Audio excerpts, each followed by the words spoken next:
সোনা বন্ধু, তুমি আমাকে খুঁজছিলে। আমি তা দেখেছি, অনুভব করেছি। তোমার সেই খোঁজার আন্তরিকতা আর মায়া ভরা ডাক। তোমার বার্তা যখন চোখে পড়ল, মনে হলো কেউ যেন ন- নরম করে হৃদয়ে দরজা করা নাড়ছে। কিন্তু দেখা না, সেই মুহূর্তে আমি একটু ব্যস্ত ছিলাম বলে সঙ্গে সঙ্গে তোমাকে উত্তর দিতে পারিনি। তবুও বিশ্বাস করো, ব্যস্ততার ভিড়েও মাঝেও তোমার কথাটাই বারবার মনে পড়ছিল।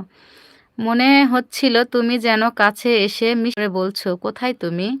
তুমি জানো তো, কিছু মানুষ থাকে যারা দূরে থেকেও খুব কাছে হয়ে যায়। তুমি ঠিক তেমনই একজন। তোমার কাছে নেওয়ার আহ, ভঙ্গিটা, তোমার কথার সুর, তোমার মায়াভরা ডাকে এমন এক অনুভূতি আছে যা মনকে আলতো